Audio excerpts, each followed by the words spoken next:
அப்படி பார்க்குறானுங்க. நம்ம சின்ன ஆளாக இருந்தாலும் மெட்ராஸில் என் சொந்தக்காரன் இருக்கான், மெட்ராஸில் அவங்க வந்துடுவான், அவன் அதை பண்ணுறான் கிழிச்சிடுவான்னு கூட நம்மளை பெருசாக பண்ணுவான். நம்மளாம் அவங்களாம் கிராமத்துக்காரங்க தானே அப்படின்ட்டு போகிறோம்.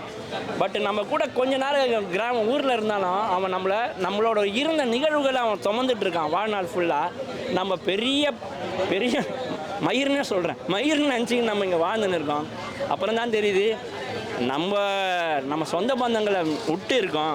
இன்னொன்று இங்கே சொத்தை ஏமாற்றி எழுதி வாங்குறவன் அறிவாளி மாதிரியும், சொத்தை இழந்து நிற்கிறவங்க முட்டாள் மாதிரியும் பார்க்குற சிட்டி உள்ள கிராமப்புறங்கள்லேயும் இருக்குது. ஆனால் அது கிடையாதுடா.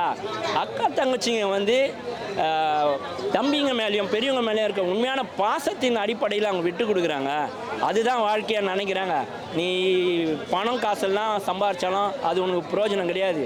பட் நல்ல உறவு ஒன்று இருந்தாலே போதும், வாழ்க்கையில் முன்னுக்கு வந்துடலாம் அப்படின்றத இந்த படம் தெளிவாக சொல்லிச்சு.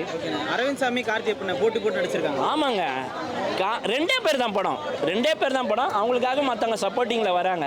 பட்டு இந்த மியூசிக் டைரக்டரை சொல்லணும்னா, நம்மளோட 9 தொலைனையும் 80 ராகத்தை பூச்சி சாவடியில் 2 தொலைல தான் விட்டாரு. மனசு நிறைவாக இருந்தது. அந்த அளவுக்கு நல்லாவே பண்ணியிருந்தாரு. இப்போ மற்ற படங்களில் ரத்தம் சதை அப்படி ஒன்று பக்கம் போயிட்டு இருக்கு. அதெல்லாம் கிடையாது. 2 பேர் ஃபோனில் பேசிப்பாங்க, அதுவே அரவர் இருக்கும். 2 பஸ்ஸில் வருவான், சைக்கிளில் வருவான், ஸ்கூட்டியில் வருவாங்க, 2 பேரும் பேசி. படம் அற்புதமாக இருக்கு. 2 பேர் 2Dக்கு நல்ல ஒரு பெரிய விஷயம்.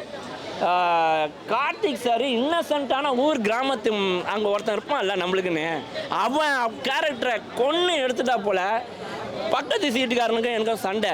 ஃபஸ்ட்டு அவன் இப்படி அழுதான், நான் பார்க்குறேனான்ட்டு. நான் கட்சிப்பில் இப்படி துவைச்சேன், அவன் பார்க்குறானான்ட்டு. பார்த்தா சேரை அடிச்சு நான் பார்த்தா விமி அழுதான். கடைசியில் நான் வாய் விட்டு கதறியாக அழுத பாடுறான்ட்டு. ஜெயிச்சிட்டேன். ஆனால் டேரக்டர் தான் ஜெயிச்சிட்டான்னு சொல்லணும். இந்த படத்துக்கு நீங்கள் எவ்வளோ கட் ஆஃப் வைக்கிறீங்களோ அதுதான் அந்த படத்தோட ரேட்டிங்காக இருக்கும். அரசியல்லாம் பேசுறீங்க. ஆமாங்க, அது லாக் அடிச்சது. அந்த மாட்டு சீனை வச்சு பேசுனது கொஞ்சம் படத்தில் லாக் அடிச்சுது. அது தவிர்த்து இருக்கலாம். இருந்தாலும் ஒரு இலையில் நம்ம பாரம்பரியமாக என்ன கூட்டு பொரியல் அவியல்லாம் வச்சு சாப்பாடு போட்டு ரசம் சாம்பார்லாம் ஊற்றி ஸ்வீட்டை வச்சு போடுவாங்களோ அந்த தஞ்சாவூரில் அது நிறைவாக சாப்பிட்டு அந்த இதுவும் இருந்தது.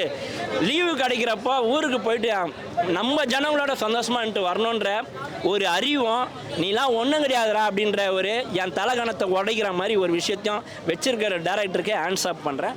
இந்த மாதிரி படங்கள் வரவேற்கத்தக்க வேண்டிய படங்கள். தேவையில்லாத ஒரு ஹீரோவை மாஸ்க் காமிச்சு அவரை ஃபுல்லாக எடுத்துன்னு போகிறதோட ஒரு நல்ல ஹீரோ தான் இவர், ஆவரேஜான ஹீரோ அரவிந்த் சாமி, அவரை பேஸ் பண்ணி தான் கதை போகுது. அதுலேயே நம்மளுக்கு அறிவை புகட்டுற இந்த மாதிரி டேரக்டருங்க வரவேற்கத்தக்கது. ரப்பர் பந்து 2-3 சீனு தான் என்னை அழ வச்சுது. பட் இந்த படம் மெய்யழகன் என்னை படம் ஃபுல்லாகவே உணர வச்சது, அழ வச்சது, அறிவை வளர்த்துது. கமல் சார் வாய்ஸில் அந்த பாட்டு வரும். ஆமாம், அது பேஜாராகிட்டேன். இந்த மாதிரி படங்களுக்கு கமல் சார் வாய்ஸ் வெற்றிக்கு அடுத்த பரிமாணமாக நான் பார்க்குறேன். பலம் சேர்க்கும்ன்ற விதத்தில் பார்க்குறேன்.